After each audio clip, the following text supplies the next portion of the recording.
orang kaya. Tapi lahirnya sengaja kan? Disengaja Pak Haji, bukan dilahirkan disengaja. Karena udah ada proses pembuatannya sehingga menjadi saya seperti sekarang ini. Disenggol lahir. Enggak, kebetulan saya lahir dilepehin.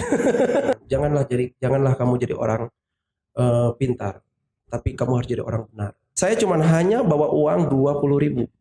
20.000 dari Kerawang ke Jakarta 20.000. Anak saya bisa di Jakarta seperti apa gitu kan? Bahkan saya tidur di toilet Cimone. Tidur di toilet.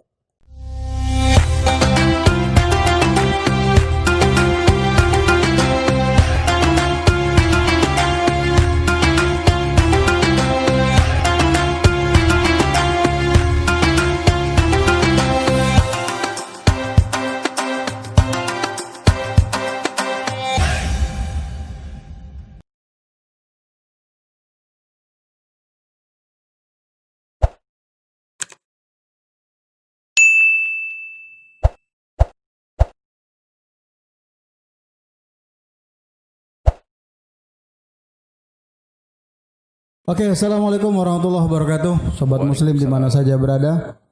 Kita sekarang sedang podcast bareng ya dalam kegiatan podcast obrolan peci hitam. Mantap. Ini ada Pak Holiludin SH ya. Beliau sahabat saya, pengusaha, Amin. seorang lawyer juga, Amin.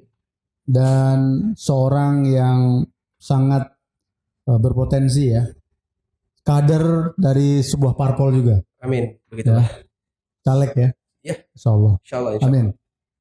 Baik, bismillahirrahmanirrahim. Pak Holidin gimana kabarnya? Alhamdulillah sehat. Alhamdulillah ya. Alhamdulillah. Sehat ya? Sehat semuanya. Anak sehat semua? Anak alhamdulillah sehat. Istri? Sehat juga. Masih satu? Baru satu. Oke, alhamdulillah. Alhamdulillah. Kita ini sudah kenal Pak Holil ini sejak saya pribadi masuk ke dunia travel haji umrah. Iya, betul.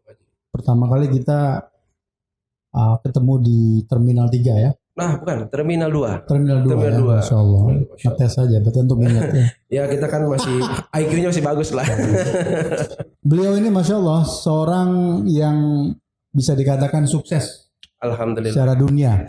Amin. Iyalah, kalau sukses akhirat kita kan nggak pernah tahu. Ya, karena kan kita belum mati ya. Cuman Allah yang tahu. Cuman Allah yang tahu, iya betul. Kenapa saya katakan sukses dunia? Beliau bisa dikatakan from zero to hero. Amin. Dari nol sampai sekarang telah sukses dan bahkan terakhir menjadi lawyer ya di salah satu perusahaan firma hukum yang cukup dikenal di wilayah Tangerang. Oke, sobat muslim di mana saja berada, kita pengen tahu lebih gali lagi nih, seorang Pak Holil ini dari zeronya ya sampai sekarang segede gini ya, namanya di sekitaran Tangerang dan sekitarnya, kira-kira pasti akan ada cerita atau sepenggal kisah hidup yang mungkin insya Allah bermanfaat buat kita, buat viewer semua, buat sobat muslim semua. Silahkan Pak Holil, kira-kira bagaimana sih kisah dulu kecil kayak gimana gitu kan? Apa lahir langsung segede gini atau gimana gitu kan? Kalau lahir langsung seperti gini kan kayaknya aneh banget ya. Fleksibel kan? Fleksibel lah, jadi kita elastis gitu ya. Oke, sahabat dimanapun berada, alhamdulillah saya bisa diundang ke tempat yang dikatakan buat orang-orang muslim ya, khususnya ya, perjalanan spiritualnya di perjalanan ini juga alhamdulillah ya. Jadi pada intinya gini Pak Haji, saya mempunyai kisah yang mungkin orang lain itu belum tahu saya ini siapa. Kalau cuman kita bicara masalah kehidupan saya seperti apa, mulai dari mana, tentunya orang tuh melihatnya sekarang ini. Jujur aja, saya dilahirkan di daerah Kerawang. Tempat asal lahir saya Kerawang.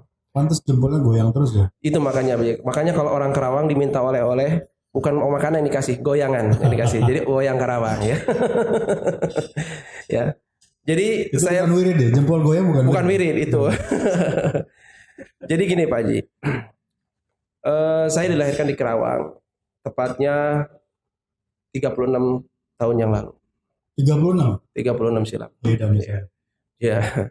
Jadi saya dilahirkan dari keluarga, bukan keluarga yang terpandang konglomerat atau orang kaya. Tapi lahirnya sengaja kan? Disengaja Pak Haji, bukan dilahirkan disengaja. Karena udah ada proses pembuatannya sehingga menjadi saya seperti sekarang ini. Disenggol lahir. Enggak, kebetulan saya lahir dilepehin. Oke. Jadi nggak sedih. Cut dulu. Kalau salah terusin aja. Enggak, antum bercanda. Orang mau cerita sedih masalah dilahirkan. Enggak akan kita edit. Masalah. Sobat Muslim, khusus episode spesial ini nggak akan ada edit. Jalan terus. Masa kita lahir dilepehin. Aduh, Masya Allah. Jadi orang tua Anda niat ya melahirkan? Udah niat, orang tua udah niat. Kebetulan saya anak kedua dari alhamdulillah 8 bersaudara. 8 bersaudara. 8 bersaudara. Berarti dulu lockdown udah ada belum? Oh, lockdown udah ada. Karena anaknya brojol. Ya itu terus. makanya dampak dari lockdown itu sekarang pemerintah banyak yang positif. Hamil, negatif, virus corona. Ya itulah mati satu tumbuh 1000. Ya itu. Kalau waktu dulu zaman orang tua saya bilang banyak anak banyak rezeki. Iya. Tapi sekarang banyak anak nyusahin. Saking gak ada kerjaannya ya. Betul ya, ke sawah, ke rumah langsung Jadi lockdown kita bersyukur ya. bersyukur. Ini mau ngomongin lockdown apa ngomongin itu? Itulah kita bicara lockdown atau bicara sejarah saya nih. Aduh. Kapan lahirnya Anda? Ini kalau kita ketemu kawan lama seperti ini, pasti yang bicara kita udah bicara masalah bercandanya dulu gitu kan. Kembali ke tadi masalah lahir saya. Kebetulan saya lahir di Kota Karawang, tepatnya di Desa Jatiragas. Dan kebetulan di situ saya di Desa Jatiragas itu adalah komplek santri. Santri. Ya, komplek, istilahnya komplek yang lebih religius dalam agama itu kan. Dan alhamdulillah saya dilahirkan di situ. Pantes nih kalau pakai peci hitam kan pas banget ya. Kayak lebih ya. Kayak Kori. Kori apa? Kori. Masya Allah. Kayak kerudung dong gua. Itulah makanya kita di sini obrolan peci hitam. Jadi semua bintang tamu atau narasumber kita harus pakai peci hitam. Iya. Karena ini menandakan sebuah simbol nasionalisme. Betul. Karena peci hitam ini bukan hanya dedicated terhadap sebuah golongan atau mazhab, tidak ada sama sekali. Ya, Pak Karno, ya, Pak Insinyur Soekarno presiden pertama kita pakai peci hitam. Iya. Ya, sampai semua kalangan, sampai penjual somai juga pakai peci hitam. Betul. Jadi kita jangan mau kalah. Balik lagi lahirnya kapan? Lahirnya saya kebetulan besok tanggal 5 tuh saya ulang tahun, Pak Haji. Wah, serius? Ya. Tanggal 5? Tanggal 5 Juli ulang tahun saya. Masya Ya, Allah. alhamdulillah, tepuk tangan dulu dong. Ulang. Oh. 5 Juli 36 tahun silam. Saya dilahirkan dari Bukan 36 tahun yang akan datang. 36 yang datang insyaallah. 36 tahun yang akan datang.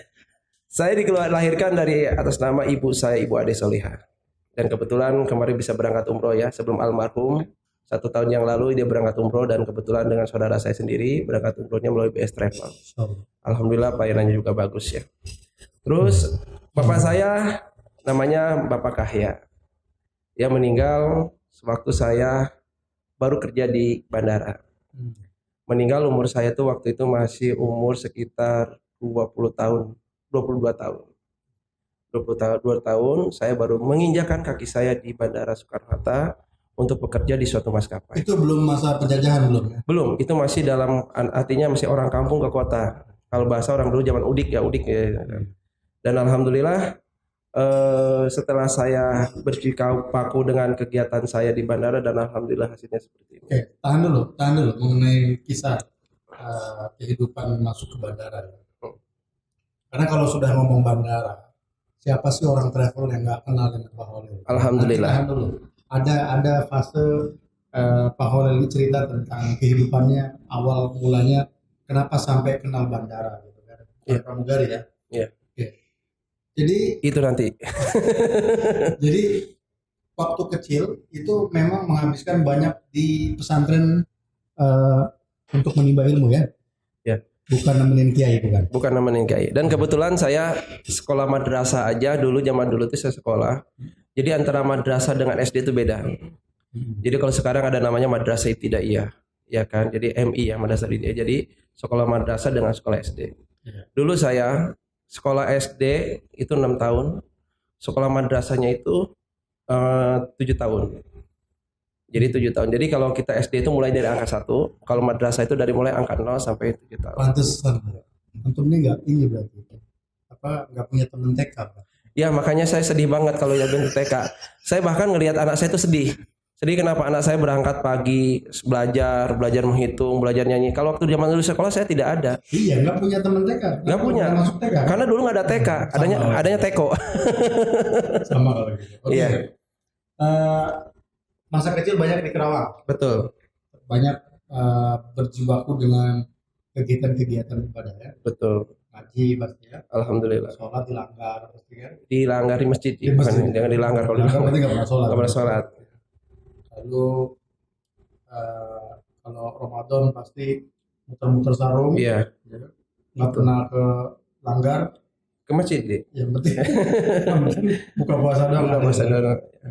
Jadi gini, mungkin dari untuk anak-anak sekarang ini belum pernah nyobain yang namanya kalau bulan puasa itu sebetulnya sangat indah sekali. Saya di kampung punya al-hakisah, tiba di kampung itu bila mana musim Ramadan, menjelang musim Ramadan atau menjelang bulan suci Ramadan atau bulan puasa, anak-anak itu semuanya dari mulai maghrib, taraweh sampai dia mau menjelang imsak, ya mereka masih berkelumur di mana? Sekitar musola. Sekitar musola, Iya. itu. Dan sangat-sangat bagus sekali, ya kan. Membangun orang sahur itu sangat indah sekali, gitu kan. Ya, saya mengalami sendiri ya. Kita satu angkatan lah gitu kan. Tuan antum, saya bukan angkatan. Ya dikit lah, beda tipis lah nggak apa-apa. Dulu saya sendiri ngalamin kalau seorang anak kecil ya, pada saat masuk bulan Ramadan itu dikasih target. Ya. Pokoknya kalau puasanya full nanti dibeliin ini. Gitu. Sekarang kan jarang. Pokoknya kalau puasa full boleh nonton YouTube bebas. Artinya reward yang diberikan orang tua kepada anak berbeda. Betul. Ya, mudah-mudahan sih ini menjadi satu learning ya. Iya. Supaya orang tua ke depan itu generasi berikutnya bisa mereview lah. Rewardnya kebanyakan hal-hal yang berbau media sosial. Oke. Berarti masa kecil di Karawang, terus sekolah juga di Karawang. Iya. Kapan mulai merantau ke Tangerang atau Jakarta? Ke Jakarta. Ke Jakarta. Jadi gini loh, mungkin orang nggak tahu Holil ini kok bisa seperti sekarang ini gimana? Kok bisa nyampe ke Jakarta? Kok bisa nyampe ke Tangerang? Yeah. Kok dia bisa nyampe mempunyai perusahaan dan lain-lain, itu orang nggak tahu. Saya punya sejarah. Mungkin dari orang-orang yang kenal sekarang ini tidak tahu background saya itu apa sih, gitu kan. Saya menghabiskan waktu saya di Kerawang, daerah Jatiragas, tepatnya di desa Jati Baru. Itu ada daerah Jatiragas itu antara perbatasan antara Subang dengan Kerawang. Ya, Subang dengan Kerawang itu tepatnya di daerah Cikalong. Nah, saya menyelesaikan masa pendidikan saya waktu SD ke SMP. Dari SMP, orang lain menikmati masa sekolahnya itu di SMA, di STM, di lingkungan sekitar antara Kerawang, ya. Nah, saya di luar sekolah itu saya nggak pernah masuk. Nggak pernah. Jadi saya melanjutkan pendidikan itu kebetulan saya di sekolah pelayaran. Oh gitu. Saya pelayaran. SMK-nya. SMK pelayaran. SMK pelayaran saya di Cirebon. Mungkin dari kebanyakan orang nggak mungkin lah bisa hidup perantau. Dari Karawang ke Cirebon. Iya. SMK sudah merantau. SMK sudah sendiri. Nggak ada apa-apa. Saya tidak punya sanak saudara, saya tidak punya teman, dan saya merantau sendiri. Dan kebetulan waktu itu saya harus membahagiakan kedua orang tua saya, ya kan, tanpa harus melihat ke belakang. Saya harus maju terus. Karena bagaimanapun, dikala kita udah menemukan keberhasilan, maka orang tua akan menjadi raja saya. Dan Anda punya spion. Nah, punya spion di situ. Kalau nggak punya spion, saya nggak bisa nengok kiri kanan saya. Boleh dari belakang. Iya, boleh dari belakang. Nah, setelah saya meneruskan pendidikan saya di Cirebon selama 3 tahun, ya, saya juga sampai ikut pesantren juga. Karena bagaimanapun di kompleks saya itu daerah. Ini menarik nih. Di pelayaran dapat apa di situ? Ya, saya sebetulnya saya pelayaran ngambil pendidikannya itu nautika. Nautika itu setingkat dengan ini ya, atau lebih cenderung kepada kalau ada nautika ada teknika.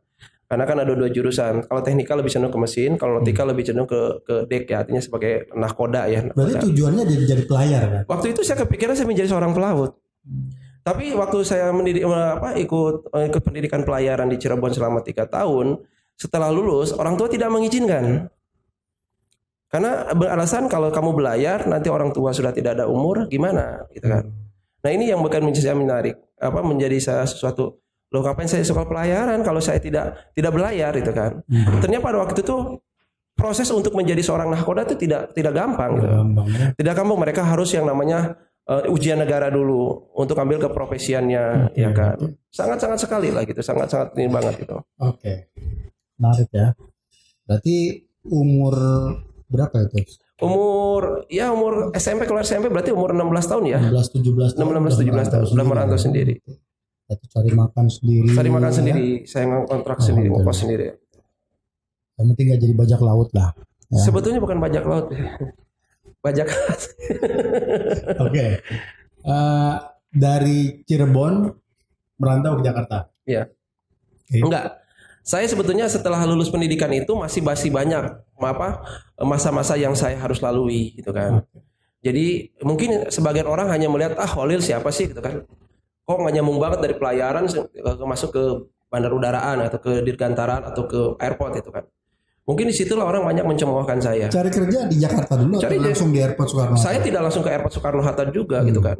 Setelah saya menyelesaikan pendidikan selama 3 tahun, saya pulanglah ke Kerawang.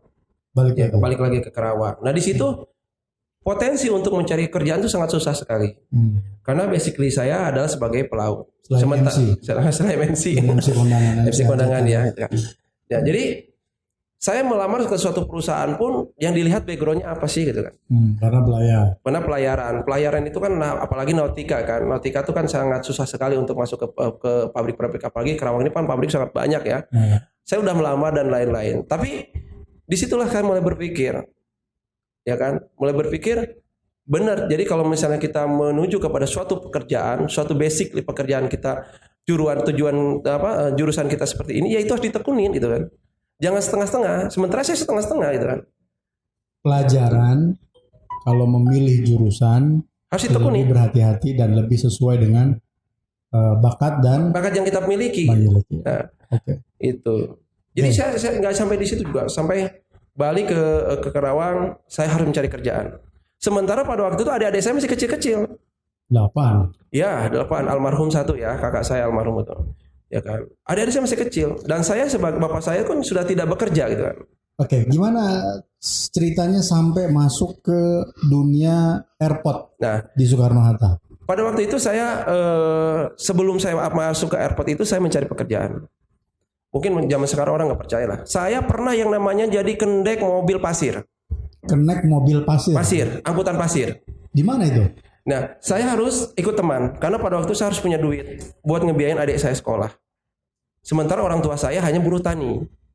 Ibu saya cuma jualan. Sementara saya anak paling gede. Kalau saya tidak memberikan yang terbaik buat keluarga saya, adik saya mau jadi apa nantinya? Yang penting saya kerja, gitu kan. Saya kerja, pernah ikut kendek mobil pasir. Berangkat dari Kerawang, ambil pasir di penyedotannya di kalau nggak salah sedot pasir itu di daerah Cirebon. Perjalanan baliknya dari Cirebon untuk sampai ke Bekasi itu 1 hari 1 malam.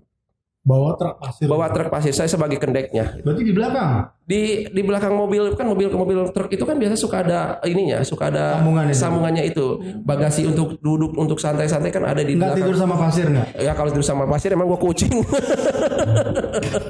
Lah kan. Kalau tidur sama pasir kayak kucing gitu kan. Ini untold story ya. Ya, story. Nah, di situ saya ngalamin masa-masa seperti itu. Sulitnya kita mencari uang, sulitnya mencari ekonomi. Bahkan saya pernah menjadi kalau bahasa orang kampung itu calo ya.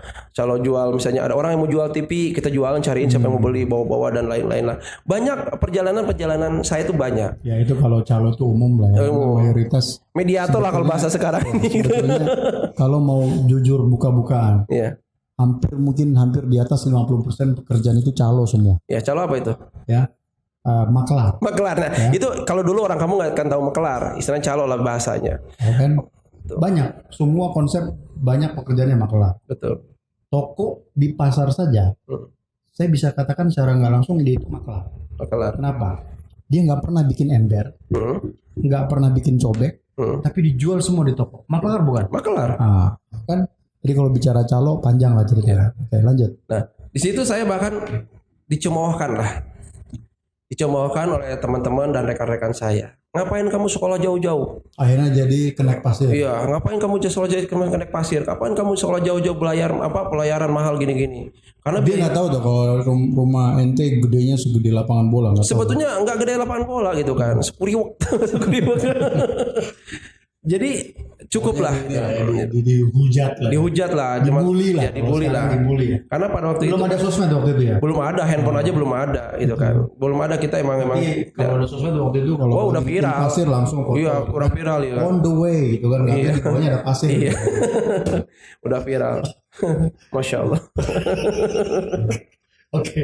Nah. Jadi singkat cerita itu pokoknya jadi sebuah pelajaran. sebuah perjalanan hidup yang cukup pahit gitu ya. Betul. Sebetulnya di sini kita bisa menggali pengalaman, bisa menggali ilmu yang kita dapatkan. Kalau kita dihujat orang, kalau kita dihina orang, janganlah kita membenci orang yang menghinanya. Ya, saya sangat setuju sekali karena orang-orang yang sukses itu lahir dari orang-orang yang memiliki keterbatasan. Bukan keterbatasan itu bukan hanya keterbatasan fisik, Betul. tetapi keterbatasan sumber daya, ya, uang, finansial, keturunan yang kurang baik, gitu kan. Artinya orang-orang yang lahir dari keluarga yang biasa-biasa saja. Bahkan orang-orang yang saat ini berasal dari keluarga yang mampu, yang sukses, berdasarkan aturan jam, dia akan, kalau dia tidak bisa mempertahankan secara keilmuan, secara skill dan kompetisi di dunia nyata, dia akan turun. Betul. Ya, jam itu kalau dari 12 pasti akan ke jam 1, jam 2, jam 3. Ya. Tapi kalau orang yang dari biasa-biasa saja, cenderung sukses itu akan lebih besar. Ya. Ya seperti itu. Jadi saya punya sesuatu yang disampaikan sama almarhum kakek saya, almarhum bapak saya. Dia pernah mengatakan, janganlah kamu jadi orang pintar, tapi kamu harus jadi orang benar. Bahasa itu yang sampai sekarang saya pelajari. Janganlah jadi orang pintar, tapi jangan jadi orang. Janganlah jadi orang pintar, tapi jadilah orang yang benar. Wow. Itu bahasa itu sampai saya pikirkan. Ternyata benar, sekarang saya merasakan banyak orang pintar tetapi salah kaprah karena tidak ada akidah. Itu sama saja seperti, ya kan? Muncullah di antara orang-orang banyak, jangan jadi orang kebanyakan. Nah, itu seperti itu aja benar. Ya. Nah, kalau dikatakan orang benar apa? Jadi kalau kita benar, jadi kita akan mengetahui mana yang salah, mana yang benar. Ya, oke. Gitu. Note yang bagus, quote yang bagus. Oke. Masuk ke airport. Gimana ceritanya nih? Jadi masuk ke airport itu pada waktu itu ibu saya, bapak saya pernah cerita, ya kan? Ada tetangga saya, coba kamu ada lowongan tuh di bandara. Ada lowongan nggak? Ada lowongan kerja. Waktu itu di Karawang. Di Karawang. Jadi ada lowongan katanya. Di lowongan biasa yang dulu kan orang dari daerah mau ke kota itu kan istilahnya ngeliat lowongan itu kan tidak cuma-cuma gitu kan. Ada tanda kutip lah yang harus dikeluarkan itu. Itu sesuatu. Dan bapak saya, cobalah katanya, siapa tahu itu rezeki kamu katanya. Nah, pada waktu saya berangkat dari Karawang, ini masih teringat, bahkan saya kalau bahasa sedih emang sedih ya. Orang nggak tahu Holil itu bisa seperti ini nggak Pak. Saya cuma hanya bawa uang 20.000. 20.000 dari Karawang ke Jakarta, 20.000 waktu tahun itu. Berapa itu? Tahun 2000-an. Tahun 2002 lah, 2002-an lah kalau dengan berbekal ijazah SMK pelayaran. SMK pelayaran. Dan 20.000. Dan orang tua saya cuma hanya bisa berdoa. Nangis tiap hari. Bagaimana anak saya? Bagaimana anak saya bisa di Jakarta seperti apa gitu kan? Dan itu tidak gampang gitu kan. Almarhum ibu saya sebelum meninggal, bapak saya, kamu yang penting jangan nyakitin orang. Jangan nyakitin orang dan kamu harus benar-benar buktikan kalau kamu mampu. Dan orang tidak tahu gitu kan. Seperti apa sih sekarang ini nggak tahu gitu kan. Ya orang tahunya hanya sekarang saja ya. Orang tahunya hanya sekarang aja gitu kan. Iya. Bahwa uang 20.000 gitu kan. Zaman dulu gitu kan. Sementara Tahun 2000 itu. adik-adik saya masih kecil gitu kan. 2002. 20. Bahkan setelah nyampe di Jakarta saya tidak mendapatkan tempat yang baik. Saya masih ingat waktu itu saya di Cimone. Di Cimone saya tidak langsung mendapatkan tempat yang layak. Waktu itu saya harus bergabung dengan suatu organisasi yang mengakomodir kegiatan sebagai tenaga keamanan di bandara. Oh, gitu. Ini Security atau APSEC atau security pengamanan di ring depan gitu kan. Jadi nanti daftar ke security di daerah Cimone. Daerah Cimone waktu itu saya ikut organisasi. Setelah saya ikut organisasi, ternyata di situ ada sesuatu yang membuat saya kadang-kadang sedih gitu kan.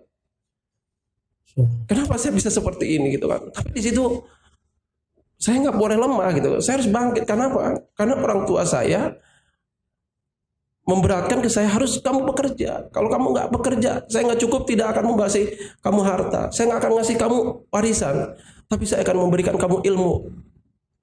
Ini orang nggak tahu sejarah saya, nggak tahu. Sampai di Jakarta, di Cimone waktu itu jam 12 malam. Karawang. Dari Karawang saya, sampai ke jam 12 malam. Sementara saya datang harus ikut pendidikan dan lain-lain. Bahkan saya tidur di toilet Cimone.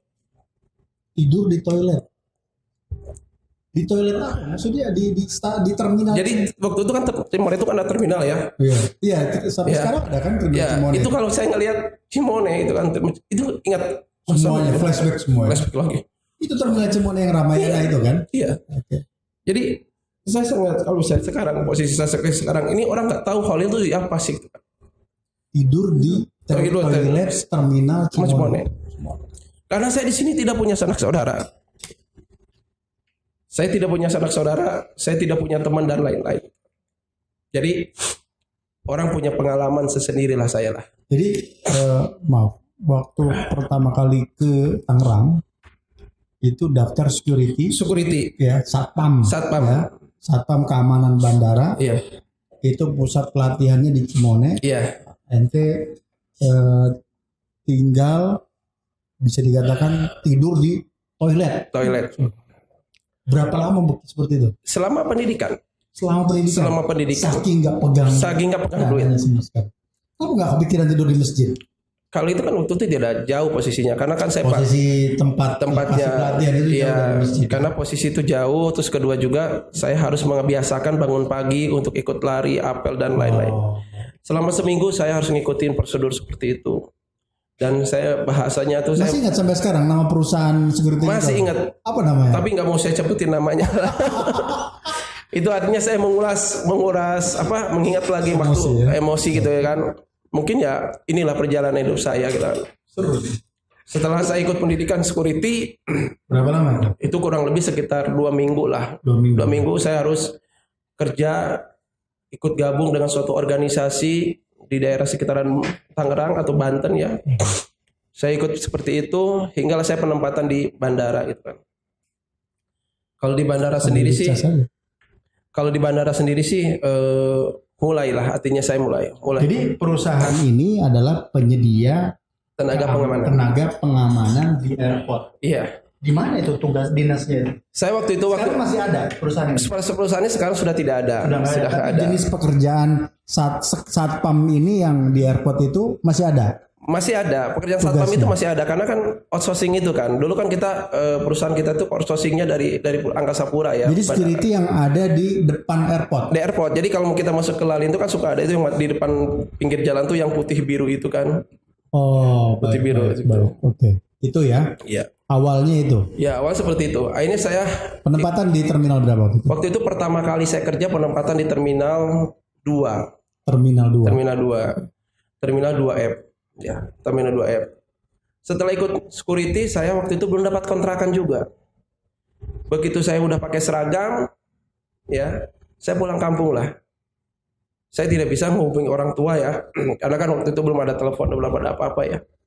Saya pulang kampung, orang tuh cuma bisa menangis. Karena orang tua tiap malam tahajud dia bangun. Ya kan, sholat duha, puasa dan lain-lain. Akhirnya waktu saya pulang, ada kebanggaan buat orang tua. Walaupun hanya kerja sebagai satpam waktu itu ya. Yang penting anaknya ngelihat anaknya kerja, tidak didapat bulian atau dapat cemoohan dari orang sekitarnya gitu kan. Gitu. Nah, akhirnya saya bekerja. Setelah saya bekerja, waktu itu saya tinggal di rumah teman saya. Karena kita tidak punya duit dari mana gitu kan. Duit dari mana? Gajiannya aja cuma hanya berapa? 800.000. Masya Allah.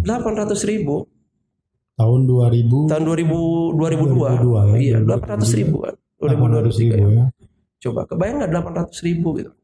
Dari mana duitnya gitu kan. Akhirnya saya tinggal di rumah teman saya di daerah Cibodas, Taman Cibodas ya, situ. Tinggal di rumah teman-teman saya.